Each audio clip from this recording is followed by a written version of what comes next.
मुझे कॉलेज में एडमिशन मेरी दीदी के शहर में मिला, इसलिए मैं दीदी के घर रहने लगी। मेरे जीजा जी घर पर नहीं रहते थे। एक रात मुझे दीदी के कमरे में कुछ अजीब सी आवाज़ें सुनाई दी। तो जब मैंने दरवाजे के की होल से झांका तो होश उड़ गए। दीदी एक कम उम्र लड़के के साथ। मेरा नाम गीता है, मैं 18 साल की हूँ। मैंने जब कॉलेज में एडमिशन लेने के लिए अप्लाई किया तो मुझे जो कॉलेज मिला था वह मेरी दीदी के शहर में था। इसलिए मेरे घर वालों ने जीजा जी से बात करके ये तय कर दिया कि मैं कॉलेज के हॉस्टल में नहीं रहूंगी, बल्कि अपनी दीदी के घर पर ही रहकर पढ़ाई करूंगी और वहीं से डेली कॉलेज जाया करूंगी। ये सुनकर मैं भी बहुत खुश थी, क्योंकि मेरी दीदी से बहुत अच्छी जमती थी। शुरू से ही हमारे बीच सहेलियों के जैसा व्यवहार था और अपनी दीदी से मिले हुए मुझे कुछ साल भी हो गए थे। हालांकि जीजा जी को लेकर मैं थोड़ा टेंशन में रहती थी, क्योंकि मेरे जीजा जी बहुत ही सख्त स्वभाव के इंसान थे। वह बहुत ही कम बात किया करते थे। इसीलिए मैं अपनी दीदी से कहती भी थी कि आपने तो बिल्कुल अपने से उल्टा दूल्हा ढूंढ लिया है। आप जितना हंसती खिलखिलाती हैं, उतना ही जीजा जी हर वक्त मुंह में लड्डू दबाए रहते हैं। मेरी इस बात पर दीदी मुझे कुछ भी ना कहती, लेकिन मैं जानती थी कि जीजा जी के स्वभाव से दीदी भी खुश नहीं रहती हैं, क्योंकि जीजा जी अपना सारा समय सिर्फ अपने काम पर ही ध्यान लगाए रहते हैं। जीजा जी एक बहुत बड़े कारोबारी हैं। जब दीदी की उनसे शादी हुई थी तो सभी लोग दीदी को बहुत किस्मत वाली कह रहे थे कि इतने अमीर परिवार में वह ब्याह कर जा रही हैं। मेरी दीदी का एक बेटा भी है जो अभी 5 साल का है। उसका नाम राहुल है। कुछ ही समय के बाद मैं दीदी के घर पहुंच गई। दीदी का घर एक आलीशान बंगला था, जहां किसी भी चीज़ की कोई कमी नहीं थी। मेरे वहां पहुंचने के दूसरे दिन ही जीजा जी अपने काम के सिलसिले में कहीं बाहर चले गए। लेकिन मैंने एक चीज़ नोटिस की थी कि वैसे तो दीदी मुझसे मिलने के लिए बहुत बेताब रहती थी और मुझसे मिलकर बहुत खुश हो जाती थी। लेकिन इस बार ना जाने क्यों ऐसा लगा कि जैसे मेरे उनके घर आने से उन्हें उतनी ज़्यादा खुशी नहीं हुई है। मैंने सोचा कि शायद मैं कुछ ज़्यादा ही सोच ही कॉलेज जाना शुरू कर दिया था। एक दिन दीदी रात को मेरे पास राहुल को लेकर आई और बोली कि क्या तुम आज इसे अपने कमरे में सुला लोगी। मैंने कहा हाँ दीदी, मुझे कोई दिक्कत नहीं है। दीदी कहने लगी कि वो दरअसल आज मैं अपने कमरे की अलमारी ठीक करूंगी। तुम्हें तो पता है कि मुझे कोई भी काम करते हुए गाने सुनने की आदत है, और अगर मैं गाने चलाऊंगी तो राहुल जाग जाएगा। बस इसीलिए आज इसे अपने कमरे में सुला लो। मैंने कहा कि आप परेशान मत होइए, मैं अच्छे से राहुल का ख्याल रखूंगी। उसके बाद मैं लेटकर सो गई। लेकिन आधी रात को मुझे जब प्यास लगी तो मैंने उठकर जग का पानी गिलास में उड़ेला तो देखा कि जग में तो पानी ही नहीं था। इसलिए मैं किचन की तरफ पानी लेने जाने लगी। तभी मुझे दीदी के कमरे से कुछ अजीब तरह की आवाज़ें सुनाई दी। मैं सोचने लगी कि दीदी इतनी रात को क्यों जाग रही हैं। मैं इस बात को नज़रअंदाज करके किचन में चली गई। लेकिन जब मैं लौट कर आई तब मुझे फिर से कुछ बहुत ही अजीब सी आवाज़ आई। इस बार मुझसे रहा नहीं गया। मैंने सोचा एक तो जीजा जी भी नहीं है, कहीं ऐसा ना हो कि दीदी किसी परेशानी में हो। इसीलिए सोचा कि एक बार मैं उनसे पूछ लेती हूँ कि वह इतनी रात को क्यों जाग रही हैं। इसलिए उनके दरवाजे के पास मैं पहुँची, लेकिन दरवाज़ा अंदर से बंद था, पर आवाज़ें अभी भी आ रही थीं। इसलिए मैं दरवाजे के की होल से अंदर देखने लगी कि कमरे के अंदर हो क्या रहा है। लेकिन अंदर का नज़ारा देखकर तो मेरे होश उड़ गए। मुझे सब कुछ पूरी तरह से साफ तो नहीं दिख रहा था, लेकिन जो मैंने देखा उससे मेरे पसीने छूट गए। अंदर मुझे दीदी ऐसी अवस्था में दिख रही थी जो किसी के भी होश उड़ा दे, और उनके साथ में मुझे कोई आदमी भी खड़ा दिखा जो उनके साथ उस तरह की चीज़ कर रहा था। मुझे उस आदमी का चेहरा नहीं दिखता है। वह सब देखते ही मैं तुरंत ही झटके से वहां से हट गई और घबराकर अपने कमरे में चली आई। मैं सोचने लगी कि मैंने बेकार ही दीदी के कमरे में झांक कर देखा। मुझे ऐसा नहीं करना चाहिए था, लेकिन मुझे क्या पता था कि जीजा जी वापस आ गए हैं। मुझे अंदर ही अंदर बहुत शर्मिंदगी महसूस हो रही थी, लेकिन फिर मैंने सोचा कि मैं इस बारे में कभी किसी को भी नहीं बताऊंगी कि मैंने ऐसा भी कुछ देखा था, क्योंकि किसी के भी निजी पलों को देखना बहुत ही गलत बात है। अगली सुबह मैं कॉलेज जाने के लिए तैयार होकर डाइनिंग टेबल पर नाश्ता करने पहुंची तो दीदी पहले से ही वहां बैठी हुई थी। थोड़ी देर नाश्ता करने के बाद मैंने दीदी से कहा कि क्या जीजा जी अभी भी सो रहे हैं, तो दीदी ने मेरी तरफ हैरान होकर देखा और बोली कि तुम्हारे जीजा जी तो अभी अपने काम से लौट कर ही नहीं आए हैं। दीदी की बात सुनकर तो मैं दंग रह गई। उसके बाद मेरी बोलती ही बंद हो गई, लेकिन दीदी ने कहा कि तुम्हें ऐसा क्यों लगा कि तुम्हारे जीजा जी वापस आ गए हैं। अब मैं उन्हें उनकी इस बात का क्या जवाब देती कि मैंने कल रात को क्या देखा था, जिसकी वजह से मेरे दिमाग में ये ख्याल आया। मैंने तुरंत ही बहाना बना दिया कि मैं तो बस ऐसे ही पूछ रही थी। मेरे मन में ख्याल आया कि शायद अब तक तो जीजा जी लौट आए होंगे, बस इसीलिए मुझे ऐसा लगा। उस वक्त से दीदी ने मेरी बात मान ली और मैंने भी चैन की सांस ली। लेकिन अब तो मेरे दिमाग में हजारों सवाल चलने लगे थे कि अगर जीजा जी अभी तक लौट कर नहीं आए हैं तो फिर दीदी के साथ उनके कमरे में आखिर वह आदमी कौन था, और वह दोनों उस तरह की चीज आखिर कैसे कर सकते हैं। मैं सोचने लगी कि क्या दीदी जीजा जी को धोखा दे रही हैं। फिर मैंने सोचा कि नहीं नहीं, मेरी दीदी ऐसा नहीं कर सकती है, लेकिन मैंने जो भी अपनी आंखों से देखा उसे मैं झुठला नहीं सकती थी। फिर आखिर वह सब क्या था? अब तो मैं बहुत ज़्यादा घबरा रही थी कि आखिर ये सब इस घर में हो क्या रहा है। धीरे धीरे इसी तरह से दिन बीतने लगे और मैं ना चाहकर भी दीदी की हर एक हरकत पर बहुत ज़्यादा ध्यान देने लगी थी। मैंने देखा था कि दीदी ज़्यादातर अपने फ़ोन में ही लगी रहती थी और जीजा जी घर पर नहीं थे, लेकिन इसके बावजूद भी वह हर रोज़ खूब सस्ती संवरती थी। एक बार जब मैं अचानक से दीदी के कमरे में पहुंच गई तो वो किसी से वीडियो कॉल पर बात कर रही थी, लेकिन मेरे कमरे में पहुंचते ही वह बुरी तरह से घबरा गई और मुझे ऐसे दिखाने लगी कि जैसे वह वीडियो कॉल पर बात नहीं कर रही थी बल्कि फ़ोन पर कुछ काम कर रही थी। मुझे ये सब बहुत अजीब लगने लगा कि वीडियो कॉल पर बात करना कोई गुनाह तो नहीं है, लेकिन फिर दीदी मुझसे ये सब छुपा क्यों रही हैं? आखिर वह किससे बातें करती हैं? समय बीत रहा था, लेकिन मेरे किसी भी सवाल का जवाब मुझे नहीं मिल रहा था। जीजा जी तो कई कई महीनों तक घर से बाहर ही बने रहते थे। दीदी एक अजीब काम ये भी करती थी कि वह कुछ कुछ दिन छोड़कर राहुल को मेरे पास लिटाने के लिए ले आती थी और कोई न कोई काम का बहाना बनाती थी। इन सब की वजह से मुझे अब दीदी के ऊपर शक होने लगा था, क्योंकि पहले तो मैं जब भी दीदी के पास आई और अगर जीजा जी घर पर नहीं हुए तो दीदी मुझे अपने कमरे में लेटने को कहती थी और मुझसे ढेर सारी बातें करती थी। लेकिन इस बार तो उन्होंने मुझे एक बार भी अपने कमरे में लेटने को नहीं कहा था और अब मुझसे बहुत ज़्यादा बात भी नहीं करती थी, बल्कि पूरा टाइम बस फ़ोन पर ही लगी रहती थी।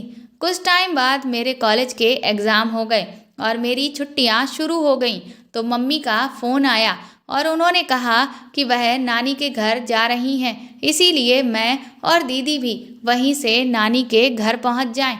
ये बात जब मैंने दीदी को बताई तो पहले तो वो इनकार करने लगी, लेकिन शाम तक पता नहीं कैसे लेकिन उनका भी जाने का मूड बन गया और अगले दिन ही हम लोग वहाँ से नानी के घर के लिए निकल लिए। मेरी नानी के यहाँ पर एक बहुत ही प्रसिद्ध और खूबसूरत मंदिर था। अगले दिन हम सभी लोग उस मंदिर में भगवान के दर्शन करने के लिए गए। हम सब भगवान के चारों ओर परिक्रमा कर ही रहे थे कि तभी मैंने देखा कि एक लड़का बड़ी तेजी से आया और वह ठीक दीदी के पीछे जाकर जबरदस्ती लाइन में खड़ा हो गया। इस बात से मुझे बहुत गुस्सा आया। मैंने सोचा कि मैं अभी आगे पहुंचकर इसे डांट लगाऊंगी, लेकिन तभी मैंने नोटिस किया कि वह बार बार दीदी से चिपकने की कोशिश कर रहा था और दीदी भी उसे अपने करीब देखकर बार बार मुस्कुरा रही थी। ये सब देखकर तो मैं बुरी तरह से दंग रह गई कि ये हो क्या रहा है। क्या दीदी उस लड़के को पहले से जानती हैं? जब हमारी परिक्रमा पूरी हुई और हम सब घर की तरफ जाने लगे तो वह लड़का भी हमारे पीछे पीछे ही चलने लगा। दीदी बार बार उसे तिरछी निगाहों से देख रही थी और वह भी दीदी को देखकर मंद मंद मुस्कुरा रहा था। बाकी और कोई भी इन सब बातों पर ध्यान नहीं दे रहा था, लेकिन क्योंकि मैं पहले से ही दीदी पर शक करती थी, इस वजह से मैंने सब कुछ नोटिस कर लिया था। 2-3 दिन के बाद मेरी एक फ्रेंड का बर्थडे पड़ा और हम सब फ्रेंड्स ने प्लान किया कि हम कॉन्फ्रेंस कॉल लगाकर उसे एक साथ मिलकर विश करेंगे। इसीलिए मैं 12 बजे कुछ देर पहले ही छत पर चली गई, क्योंकि बात करने से नीचे बहुत ज़्यादा शोर होता और उससे शायद किसी की नींद खराब हो जाती। अपनी फ्रेंड को विश करने के बाद जब मैं नीचे उतरी तो मैंने देखा कि मेरे फ़ोन की बैटरी लो हो चुकी थी और मेरा चार्जर तो दीदी के पास था। इसीलिए मैं उनके कमरे में चार्ज करने के लिए चली गई। कमरे में बाहर स्ट्रीट लाइट के जलने की वजह से बिल्कुल हल्की सी रोशनी आ रही थी। मैंने जैसे ही फ़ोन को चार्जिंग पर लगाकर पलटी, ऐसा लगा कि जैसे दीदी के साथ कोई और भी लेटा हुआ है। मैं ये देखकर पहले तो थोड़ा रुकी। मैंने सोचा कि मैं पास जाकर देखूं, लेकिन फिर मैंने सोचा कि पता नहीं ऐसा करना ठीक होगा या नहीं। इसलिए मैं चुपके से कमरे से ऐसे बाहर चली आई जैसे मैंने कुछ भी नहीं देखा और बाहर सोफे के पीछे जाकर छुप गई। करीब 10 मिनट के बाद दीदी के कमरे से किसी आदमी को बाहर निकलते देखा। इसका मतलब मेरा शक सही था कि दीदी के कमरे में कोई दूसरा आदमी भी था जो उनके साथ लेटा हुआ था। उस आदमी को देखते ही मैं तुरंत उसकी तरफ चिल्लाकर भागी, लेकिन वह भी बहुत ही फुर्ती से भागकर बाहर चला गया और बाहर खड़ी अपनी मोटरसाइकिल को स्टार्ट करके तुरंत वहां से भाग गया। मैं उसका चेहरा नहीं देख पाई। जब मैं पीछे पलटी तो दीदी भी घबराई हुई मेरे पीछे खड़ी हुई थी। मैंने दीदी से कहा, वह आदमी कौन था? वो अनजान बनते हुए बोली, कौन? तुम किसकी बात कर रही हो? मुझे तो कुछ नहीं पता। मैं तो तुम्हारी आवाज़ सुनकर बाहर आई। मैंने कहा कि अभी अभी आपके कमरे से एक आदमी बाहर निकलकर मोटरसाइकिल पर बैठ कर गया। तो दीदी ने कहा कि मेरे कमरे में तो कोई नहीं था, सिर्फ मैं और राहुल ही थे। मैंने कहा कि ऐसा नहीं है, उस आदमी को मैंने आपके बगल में लेटे हुए देखा था। तो दीदी कहने लगी कि मेरा दिमाग खराब हो गया है, मुझे जागते हुए सपने आ रहे हैं। मैंने कहा मैं झूठ नहीं बोल रही हूँ, वो अभी मेरे सामने से निकल कर गया है। तो कहने लगी कि हो सकता है वह कोई चोर हो। अब मैं समझ चुकी थी कि दीदी से बहस करने का कोई मतलब नहीं है, क्योंकि अपनी बात को साबित करने के लिए मेरे पास कोई सबूत नहीं था। लेकिन दीदी के चेहरे का डर देखकर साफ पता चल रहा था कि मैं जो कुछ कह रही हूँ वो 100% सच था, लेकिन वो खुद को बचाने की पूरी कोशिश कर रही थी। इसीलिए मैंने उनसे फिर कुछ भी नहीं कहा, चुपचाप अपने कमरे में चली गई। सुबह हुई तो दीदी बहुत ही घबराई हुई सी लग रही थी और ऐसा लग रहा था जैसे वो बार बार मुझसे बात करने की कोशिश कर रही हो और मुझे खुश करना चाहती हो। लेकिन मुझे अब अपनी दीदी पर बहुत ज़्यादा गुस्सा आ रहा था, क्योंकि वह जीजा जी को धोखा देकर ठीक नहीं कर रही थी। खैर, कुछ दिनों के बाद हम लोग वापस लौट आए। मैंने अपने कॉलेज जाना शुरू कर दिया और दीदी पर ध्यान देना भी मैंने बंद कर दिया था। लेकिन फिर भी मैंने एक चीज़ नोटिस की थी कि जब से दीदी नानी के घर से लौटी थी तब से वह मुझे काफ़ी परेशान सी लग रही थी। लेकिन अब मैं उनसे बहुत ज़्यादा बात नहीं करती थी, इसलिए मैंने उनसे उनकी परेशानी का कारण नहीं पूछा। फिर एक दिन बड़ी अजीब बात हुई। जिस लड़के को मैंने मंदिर में देखा था उसी की मेरे पास फेसबुक पर फ्रेंड रिक्वेस्ट आई। मैं उसकी डीपी देखते ही पहली नज़र में उसे पहचान गई, लेकिन मैंने उसकी रिक्वेस्ट को एक्सेप्ट नहीं किया। अब मुझे लगने लगा था कि हो ना हो उस रात जिस आदमी को मैंने दीदी के कमरे से चोरों की तरह निकलते हुए देखा था वह वही मंदिर वाला लड़का था।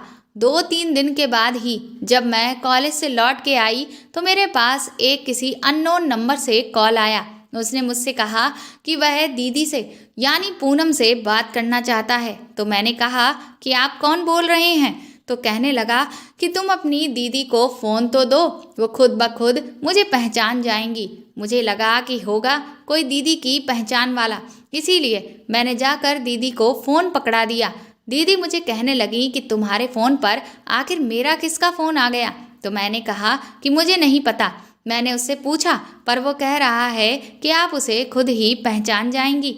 उसके बाद दीदी ने जैसे ही उस इंसान से बात करना शुरू किया, उनके चेहरे का रंग सफ़ेद हो गया। वो तुरंत ही घबरा कर मेरा फ़ोन लेकर अपने कमरे में चली गईं और दरवाजे को अंदर से बंद कर लिया। अब मुझे समझ ही नहीं आ रहा था कि आखिर ये इंसान कौन था जिससे बात करते ही दीदी की हालत खराब हो गई।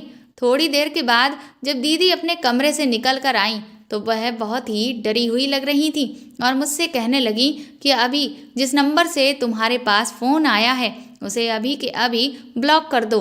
मैंने कहा कि लेकिन ये नंबर है किसका? तो कहने लगी कि तुमसे जितना कह रही हूँ उतना ही करो, ज़्यादा सवाल जवाब मत करो। मैंने उस नंबर को तुरंत ही ब्लॉक कर दिया। मुझे तो समझ नहीं आ रहा था कि आखिर दीदी ये सब कर क्या रही हैं और ये लड़का कौन है और इसके पास आखिर मेरा नंबर कहाँ से आ गया। लेकिन मुझे नहीं पता था कि अभी तक जो कुछ चल रहा है वह तो कुछ भी नहीं। असली बिजली तो अब मेरे ऊपर आगे गिरने वाली थी। मेरा रिजल्ट आने वाला था और मुझे पूरा भरोसा था कि मैं बहुत अच्छे नंबरों से पास हो जाऊंगी। इसलिए मैंने किसी को भी अपने रिजल्ट के आने के बारे में नहीं बताया था ताकि मैं सबको सरप्राइज कर सकूं। जब मैं कॉलेज पहुंची तो मुझे पता चला कि मैं फर्स्ट डिवीज़न से पास हुई हूं। इसलिए मैं खुशी के कारण मिठाई लेकर कॉलेज से जल्दी ही घर आ गई और भागती हुई सीधा दीदी के कमरे में पहुंची। लेकिन अंदर जो नज़ारा मैंने देखा उससे मेरे पैरों के नीचे की ज़मीन ही निकल गई थी।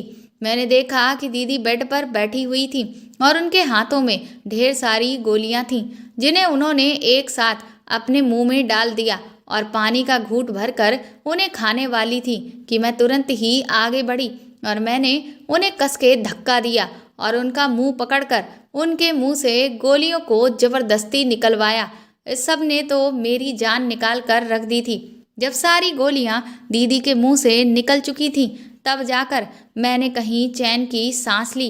दीदी बुरी तरह से रो रही थीं। मैंने उनसे कहा कि आपका क्या दिमाग खराब हो गया है? आप ये क्या करने जा रही थीं? आपने एक बार भी अपने पति और अपने छोटे से बेटे के बारे में नहीं सोचा? आपके बाद उनका क्या होता? और फिर आखिर ऐसा क्या हो गया जो आप ऐसा घटिया कदम उठाने जा रही थीं? अगर मैं सही वक्त पर ना आती तो न जाने क्या से क्या हो जाता। मेरी बात सुनकर दीदी और तेज तेज रोने लगी और उन्होंने मुझे गले से लगा लिया और कहने लगी, गीता मुझे माफ़ कर दो, लेकिन मैं क्या करूं? मैं मजबूर हूं। मैं ऐसे चक्रव्यूह में फंस चुकी हूं जिससे निकल पाना मेरे बस में नहीं है। मेरे पास अभी इसके सिवाय और कोई रास्ता नहीं बचा था। मैंने दीदी से कहा कि आखिर बात क्या है जो आप ये सब करने को मजबूर हो गई हैं। तो दीदी कहने लगी कि तुम्हें नहीं पता, मैंने एक बहुत ही बड़ा पाप किया है और उस पाप की ही आज मुझे ये सज़ा मिल रही है। मेरे कदम गलत दिशा में चले गए और उसका ही नतीजा आज मैं भुगत रही हूँ कि मैं कहीं की भी नहीं रही हूँ। मैंने कहा, आप मुझे साफ साफ क्यों नहीं बताती? पहेलियाँ क्यों बुझा रही हैं? तो दीदी कहने लगी कि मैं तुझे ये सब नहीं बता सकती क्योंकि मैं वैसे ही अपने किए पर बहुत ज़्यादा शर्मिंदा हूँ। तुझे बताकर और ज़्यादा शर्मिंदा नहीं हो सकती। तूने मुझे बचाकर ठीक नहीं किया। मैं इस ज़िंदगी के काबिल नहीं हूँ। मैंने दीदी से कहा कि आप ऐसी फालतू की बातें क्यों कर रही हैं? ऐसा कुछ भी नहीं है। आप बहुत अच्छी हैं और मेरी एक बात याद रखिएगा, हम सब इंसान ही हैं और हमसे गलतियां हो जाती हैं। अगर आपको किसी का ख्याल नहीं है तो कम से कम राहुल का ख्याल तो करिए। आप उसकी माँ हैं। वो अभी कितना छोटा है, क्या आप उसे प्यार नहीं करती? ये सुनकर दीदी और भी ज़्यादा रोने लगी। दीदी ने कहा, लेकिन मैं ऐसी मुश्किल में पड़ गई हूँ कि उससे अब मैं निकल नहीं सकती। मैंने कहा कि दुनिया की ऐसी कोई भी मुश्किल नहीं है जिसका कोई हल ना हो। आप एक बार मुझे अपनी परेशानी बताकर तो देखिए। दीदी ने कहा, ठीक है, मैं तुम्हें तब बताऊंगी जब तुम वादा करो कि तुम्हारे जीजा जी को इस सब के बारे में किसी भी हाल में पता नहीं चलना चाहिए। मैंने कहा, वादा कर रही हूँ, मैं किसी से कुछ नहीं कहूँगी। उसके बाद दीदी ने मुझे जो कुछ बताया उसे सुनकर तो मेरे ऊपर ऐसा लग रहा था कि जैसे एक के बाद एक बिजली गिरती ही चली जा रही थी। दीदी बोली कि तुझे तो ये अच्छे से पता है कि तेरे जीजा जी बहुत ही सख्त मिजाज के हैं और उन्हें अपने काम के आगे कुछ भी दिखाई नहीं देता। मैंने हमेशा से एक ऐसा पति चाहा था जो मुझको प्यार करे। मैं उसके लिए तैयार हूँ और वह मेरी तारीफ करे, लेकिन तेरे जीजा जी ने शादी के बाद कभी भी मुझ पर ध्यान ही नहीं दिया। मैं चाहे कितना भी अच्छा श्रृंगार कर लूं, चाहे कुछ भी कर लूं, लेकिन उन्होंने कभी भी नज़र भर कर मुझे नहीं देखा। मैं हमेशा उनके प्यार को पाने के लिए तड़पती रही, पर उन्होंने कभी भी मेरी कदर नहीं की। इस वजह से न जाने कब धीरे धीरे मेरे और उनके बीच दूरियां बढ़ती चली गईं और हम दोनों सिर्फ दुनिया को दिखाने के लिए ही एक पति पत्नी बनकर रह गए। मुझे अपनी ज़िंदगी में बहुत ज़्यादा अकेलापन महसूस होने लगा था। जब भी मैं अपनी सहेलियों के मुंह से उनके पतियों के बारे में सुनती कि इस बार एनिवर्सरी पर या करवा चौथ पर उनके पतियों ने उन्हें इस तरह का गिफ्ट दिया, या जब वो तैयार हुई तो उनके पति उनकी इतनी तारीफ़ें कर रहे थे, या वह अपने पति के साथ यहाँ घूमने गईं वहाँ घूमने गईं, तो मुझे ये सुनकर बहुत ही जलन महसूस होती। मुझे हर वक्त अपने जीवन में ये कमी महसूस होती रहती। ऐसा नहीं है कि मैंने अपनी तरफ से अपने मन की बात तेरे जीजा जी को समझाने की कोशिश नहीं की, लेकिन मुझे उनकी तरफ से हमेशा ये सुनने को मिला कि ये सब चोचलेबाजी मुझे नहीं पसंद। चुपचाप गृहस्थी पर ध्यान दो और बच्चे को संभालो। क्या पति पत्नी के बीच सिर्फ यही सब होता है? प्यार की, मनोहार की कोई जगह नहीं होती? ये सब की वजह से धीरे धीरे मैं बहुत ज़्यादा उदास रहने लगी थी कि एक दिन मेरी एक सहेली मुझसे मिलने के लिए घर आई और उसने मुझे फेसबुक के बारे में बताया। उसने कहा कि आजकल तो लोग फेसबुक पर नए नए लोगों से दोस्ती करते हैं और अपना समय बिताते हैं, और ऐसा नहीं है कि तुम सिर्फ नए लोगों से जुड़ सकती हो, बल्कि अपने पहचान के लोगों से भी फेसबुक के जरिए जुड़ी रह सकती हो। फेसबुक पर अपनी तस्वीरें साझा कर सकती हो और अगर उनसे बात करना चाहो तो उसकी भी सुविधा फेसबुक पर होती है। उसने तुरंत मेरी फेसबुक पर एक आईडी बनाकर तैयार कर दी, लेकिन मुझे उस समय कोई खास रुचि नहीं आ रही थी।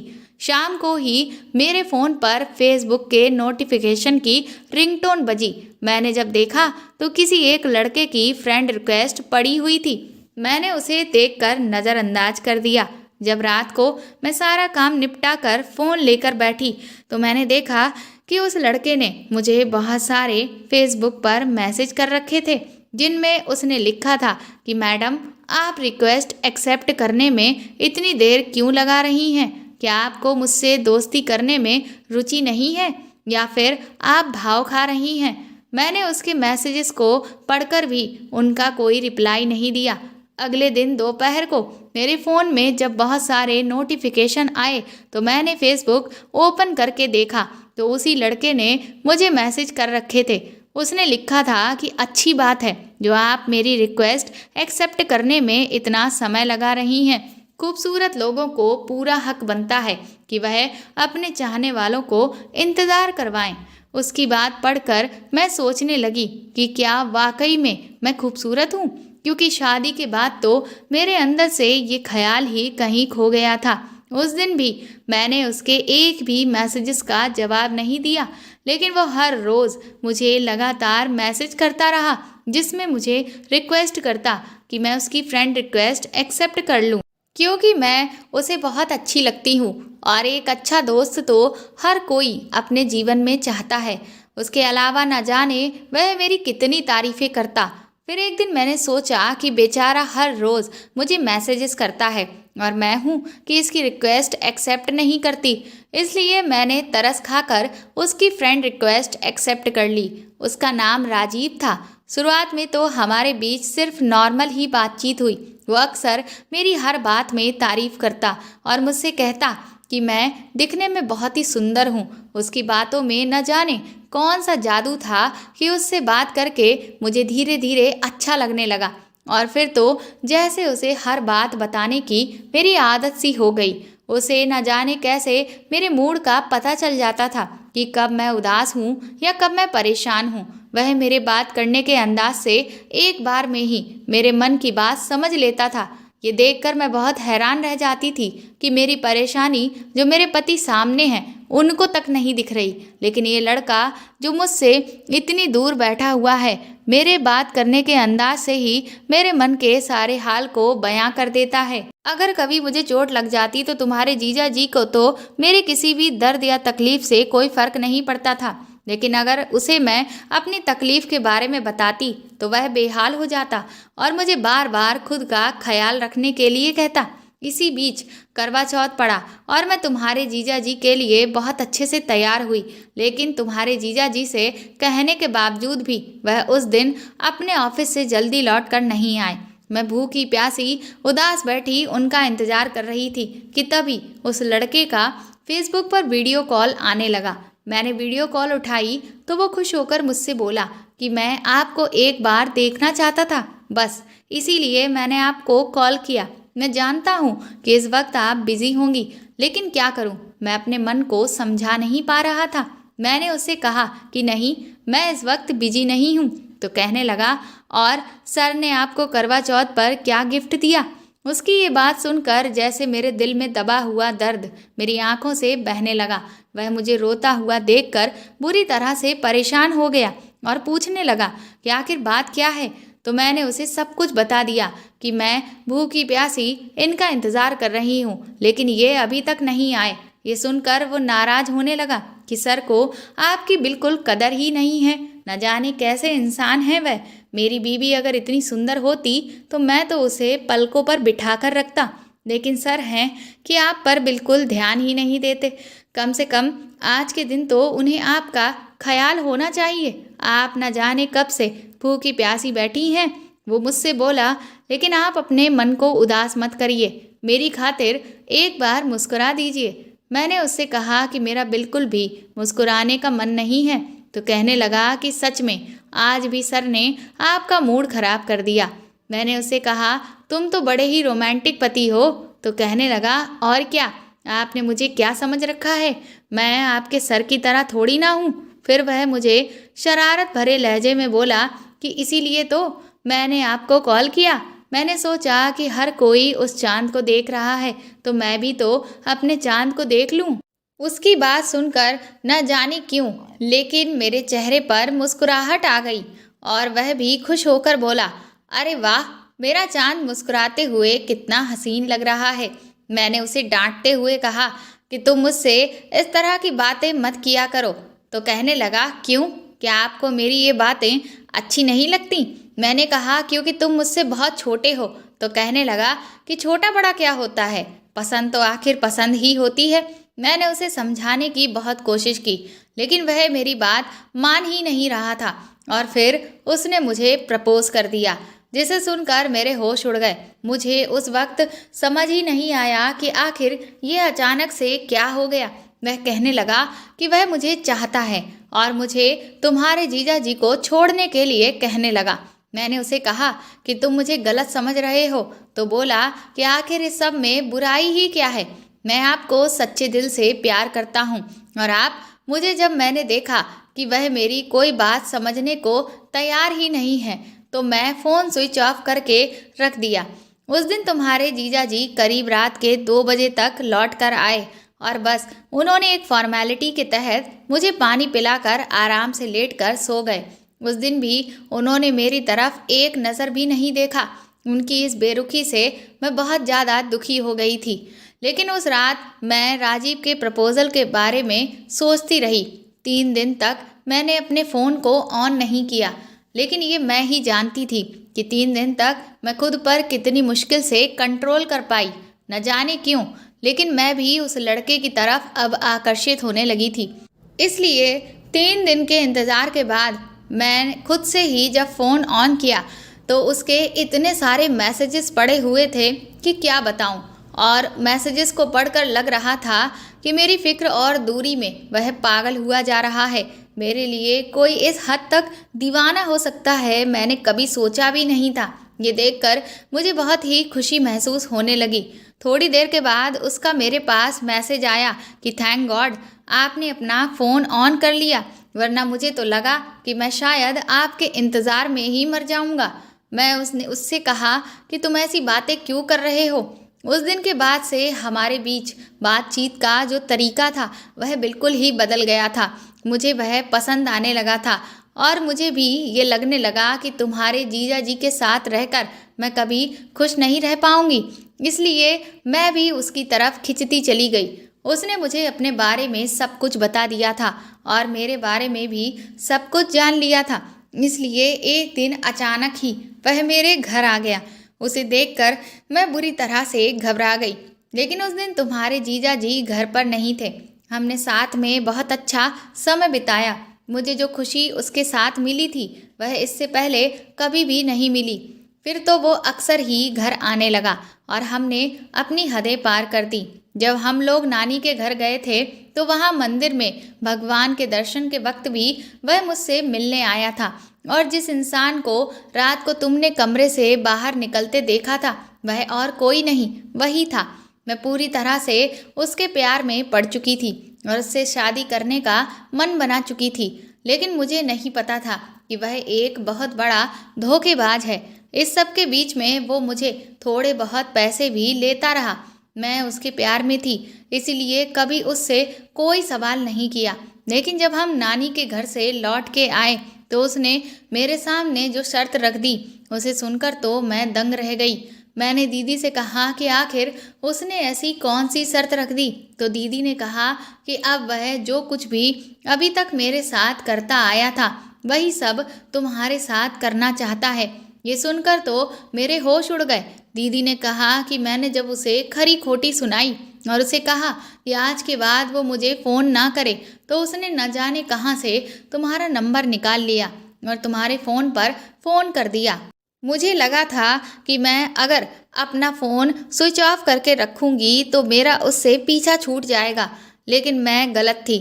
उसने मुझसे कहा है कि अगर मैंने तुम्हें उसके पास नहीं भेजा तो वह मेरी और उसकी अभी तक की जो भी बातें हुई हैं और जो वीडियो कॉल हुए हैं उन सब की रिकॉर्डिंग उसके पास है और वो उन्हें मेरे पति को दिखा देगा। इसलिए मैं तुमसे कह रही थी कि मेरे पास अब और कोई भी रास्ता नहीं बचा है सिवाय खुद को ख़त्म कर लेने के, क्योंकि मैं तुम्हें इस दलदल में नहीं धकेल सकती। लेकिन अगर मैं ऐसा नहीं करती हूँ तो मेरी बसी बसाई गृहस्थी बर्बाद हो जाएगी। मैंने उसकी चिकनी चुपड़ी बातों में आकर खुद ही अपने पैरों पर कुल्हाड़ी मार ली और सब कुछ बर्बाद कर लिया। मैंने दीदी से कहा कि आप फिक्र मत करिए, हमें ठंडे दिमाग से सोचने की ज़रूरत है। कुछ देर तक सोचने के बाद मैंने दीदी से पूछा कि जिस तरह से उसे आपका एड्रेस पता है, इस तरह से क्या आपको भी उसका एड्रेस पता है? तो दीदी ने कहा कि हाँ, उसने मुझे अपना पता बताया था। मैंने कहा तो फिर ठीक है, हम दोनों कल सुबह ही उसके घर के लिए निकलेंगे। जब उसकी सारी हरकतें उसके घर वालों के सामने खुलकर आएंगी तब तो उसे अपनी शर्त से पीछे हटना ही होगा। मेरी बात सुनकर दीदी बहुत खुश हो गई और उन्होंने मुझे गले से लगा लिया। अगले दिन ही मैं और दीदी राजीव के घर पर पहुंच चुके थे। लेकिन वहां जाकर जो हमें पता चला उसे तो हमें ऐसा लगा जैसे हमारे सारे रास्ते बंद हो गए हैं।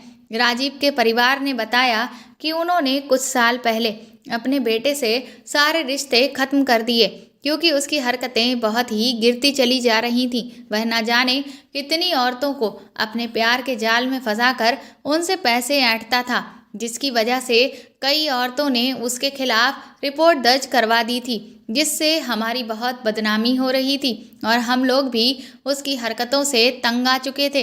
अब वह 3 साल से कहाँ है हमें नहीं पता। ये सब सुनकर तो हम निराश होकर वापस घर लौट आए। उसके बाद उसी शाम को उस लड़के का एक बार फिर से दीदी के पास फ़ोन आने लगा और वह अपनी वही मांग दीदी के सामने रखने लगा।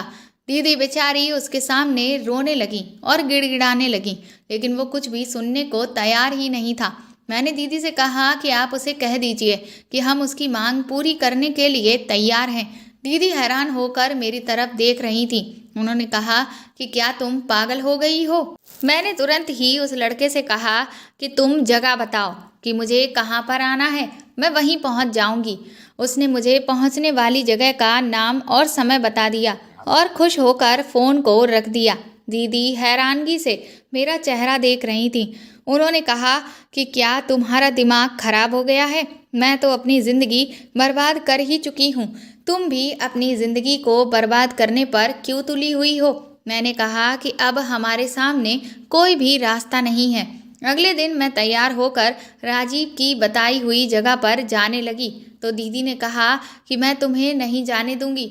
मैं उनसे कहा कि अब ये सब कुछ खत्म करने का वक्त आ चुका है। दीदी को मेरी कोई बात समझ में ही नहीं आ रही थी। ऐसा लग रहा था कि जैसे उनके दिमाग की हालत खराब सी हो गई हो। मैंने उन्हें समझाया तो वह कहने लगी कि ठीक है, लेकिन मैं तुम्हारे साथ ही चलूँगी। उसके बाद मैं और दीदी उसकी बताई हुई जगह पर पहुंच गए। वो जगह कोई बंद फैक्ट्री थी जो किसी वीरान जगह पर बनी हुई थी। जब उस लड़के ने मुझे और दीदी को साथ में देखा तो उसने दीदी से कहा कि अभी उसे सिर्फ मुझसे काम है, इसीलिए दीदी वहाँ से चली जाए। लेकिन दीदी ने इनकार कर दिया। तभी उसने दीदी को धमकाते हुए कहा कि अगर उन्होंने उसकी बात नहीं मानी तो वो अभी के अभी उसके और दीदी के बीच की सारी चीज़ों के बारे में जीजा जी को बता देगा। ये सुनकर एक बार दीदी फिर से घबरा गई और वहाँ से जाने लगी। तभी वह मेरे साथ अपने इरादों को पूरा करने के लिए हावी होने लगा। मैंने उसके गाल पर खींचकर एक तमाचा मारा था। वो बुरी तरह से बौखला गया और मेरे साथ ज़बरदस्ती करने लगा कि तभी वहाँ पर पीछे से पुलिस आ गई। पुलिस को देखकर वह पूरी तरह से हड़बड़ा गया और दीदी भी हैरानगी से सब कुछ देख रही थी। थोड़ी देर में पुलिस राजीव को पकड़कर अपने साथ ले गई। मेरी फ्रेंड सोना और मोहित भी पुलिस के साथ आए हुए थे। दीदी को कुछ भी समझ में नहीं आ रहा था। मैंने दीदी को बताया, दरअसल मेरे फ्रेंड मोहित के भैया इस शहर के एसपी हैं। जब मुझे कोई भी रास्ता नज़र नहीं आ रहा था तो मैंने मोहित से मदद लेने की सोची, इसीलिए मैंने उसे सब कुछ बता दिया। इसके बाद मोहित ने अपने भाई को इन सारी बातों के बारे में बताया तो उन्होंने कहा कि अगर हम राजीव को रंगे हाथों ही पकड़ेंगे तो उस पर केस काफ़ी मजबूती से बना सकते हैं, जिससे उसे अच्छी खासी सज़ा दिलाई जा सकती है। क्योंकि इससे पहले वह जो भी करता आया है या उसने जो भी जिसके साथ किया है उन सब में वह इसीलिए छूट जाता था क्योंकि उसके खिलाफ कोई भी सबूत ना मिलने की वजह से उस पर कोई भी खास सज़ा नहीं मिली, जिसकी वजह से उसके इरादे मजबूत होते चले गए। लेकिन इस बार अगर हम उसे रंगे हाथों पकड़ लेंगे तो उसे कड़ी से कड़ी सज़ा दिलवा सकते हैं, जिससे उसे सबक मिलेगा। बस इसी वजह से मैंने राजीव की सारी शर्तें तुरंत ही मंजूर कर ली थी। इसके बाद मैं और दीदी घर लौट आए। शाम को मोहित ने मुझे फ़ोन करके बताया कि राजीव के पास मेरी दीदी के खिलाफ जो भी सबूत थे वो सारे उसके भाई ने मिटा दिए हैं, इसलिए उन्हें अब बिल्कुल भी डरने की कोई ज़रूरत नहीं है। मैंने सारी बातें दीदी को बता दी तो उनके दिल पर रखा हुआ एक बहुत बड़ा बोझ हल्का हो गया। उन्होंने मुझे गले लगाकर कई बार शुक्रिया बोला। उस दिन के बाद से सब कुछ ठीक हो गया था, लेकिन दीदी अब बहुत ज़्यादा उदास रहने लगी थी क्योंकि वह खुद को अपराध बोध से मुक्त ही नहीं कर पा रही थी। मैंने दीदी से कहा कि इंसान को दूसरे से प्यार की उम्मीद ज़रूर रखनी चाहिए, लेकिन इसका मतलब ये नहीं है कि अगर हमें वह प्यार ना मिले तो हम खुद से प्यार करना ही छोड़ दें। हमें अपने आप से प्यार करना कभी नहीं छोड़ना चाहिए। अगर जीजा जी आप पर ध्यान नहीं दे रहे हैं तो क्या हुआ, आप बताइए, क्या आप खुद पर ध्यान दे रही हैं? मेरी बात सुनकर दीदी मेरी तरफ हैरानगी से देखने लगी। मैंने कहा कि आपने अपने आप को सिर्फ घर के कामों को संभालने में ही व्यस्त कर रखा है, जिससे फ्री होने के बाद आपको अकेलापन महसूस होता है, लेकिन आप वह क्यों नहीं करती जो आपको पसंद है। मैंने दीदी से कहा कि शादी से पहले आप कितनी अच्छी अच्छी ड्रेसेस सिलकर मुझे भेजती थीं, वह सब देखने में कितनी सुंदर लगती थी। आप दोबारा से सिलाई कढ़ाई का काम शुरू क्यों नहीं करती? मेरी बात सुनकर दीदी को हौसला मिला और उन्होंने थोड़े से पैसे लगाकर एक छोटा सा बुटीक खोल लिया, जिसमें मैंने भी उनकी मदद की। कुछ दिनों में उनके हाथों की बनी हुई खूबसूरत पोशाकें शहर के लोगों को बहुत ज़्यादा पसंद आने लगी। जब दीदी ने अपने खुद के पैसे कमाने लगी तो उनके चेहरे पर जो आत्मविश्वास की चमक थी वो देखने के काबिल थी। उसके बाद मैंने दीदी से कहा कि आप अपने हुनर को सिर्फ एक शहर तक क्यों रखना चाहती हैं? आप अपने हुनर की वीडियो बनाकर यूट्यूब पर डालिए, फिर देखिए लोग आपके काम को कितना सराहेंगे। सोशल मीडिया के एक नए प्लेटफॉर्म का नाम सुनकर दीदी बुरी तरह से घबरा गईं और मुझसे कहने लगी कि अब मुझे सोशल मीडिया से बहुत ज़्यादा डर लगने लगा है, क्योंकि इसकी वजह से मैं कितनी बड़ी मुसीबत में फंस चुकी हूँ। इसीलिए अब मैं इस सब में दोबारा नहीं पड़ना चाहती। मैंने कहा कि सोशल मीडिया एक बहुत अच्छा प्लेटफॉर्म है, लेकिन उसको इस्तेमाल करना हमारे ऊपर है। अगर हम उसे सही तरह से इस्तेमाल करेंगे तो वह हमें हमेशा फ़ायदा ही पहुंचाएगा, नुकसान नहीं। इसलिए आप फिक्र मत करिए। मैंने दीदी के वीडियोस बनाकर यूट्यूब पर डालना शुरू कर दिए और 1 साल के अंदर अंदर ही यूट्यूब पर भी दीदी के वीडियोस बहुत पसंद किए जाने लगे और उनकी बनाई हुई ड्रेसेस की डिमांड देश के अलग अलग हिस्सों से भी आने लगी। इसलिए दीदी ने अपनी ड्रेसेस को ऑनलाइन सेलिंग करना भी शुरू कर दिया। धीरे धीरे दीदी की पहचान एक बिजनेस वुमन के तौर पर होने लगी। ये देखकर जीजा जी को भी बहुत खुशी होने लगी और उनका व्यवहार भी दीदी के प्रति बदलने लगा। धीरे धीरे जीजा जी और दीदी के बीच में सब कुछ बहुत अच्छा हो गया। आज दीदी अपने करियर में भी मुकाम पर हैं और अपनी पर्सनल लाइफ में भी बहुत खुश हैं। दोस्तों, आज का ज़माना सोशल मीडिया का है, इसीलिए हर कोई आज सोशल मीडिया पर अपनी चीज़ों को शेयर कर रहा है और नए नए लोगों से जुड़ रहा है, जो कि अच्छी बात है।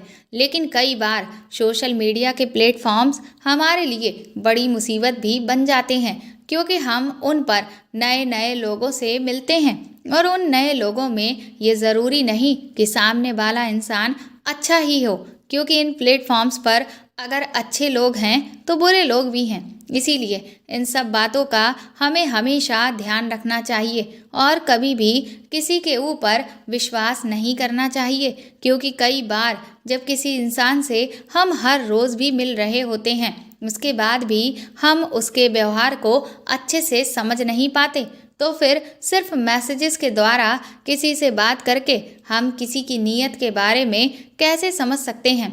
इसीलिए सोशल मीडिया का इस्तेमाल हमेशा सावधानी के साथ करिए। तो दोस्तों, आपको मेरे द्वारा लिखी हुई ये कहानी कैसी लगी कमेंट करके ज़रूर बताएं और प्लीज़ इस कहानी को ज़्यादा से ज़्यादा शेयर और लाइक करके मेरे चैनल को सपोर्ट करें। साथ ही अगर आप चाहें तो मुझे सुपर थैंक्स भी खरीद कर दे सकते हैं। सुपर थैंक्स का ऑप्शन आपको इस वीडियो के नीचे दिए हुए सभी ऑप्शंस में दिख जाएगा, जो कि हार्ट शेप में बने हुए डॉलर के साइन के तौर पर है। और अगर आप मेरे चैनल पर नए हैं तो सब्सक्राइब करके बेल आइकन को ज़रूर दबा दीजिएगा, ताकि आगे भी मैं आपको ऐसी ही अच्छी कहानियाँ सुनाती रहूँ। Thank you.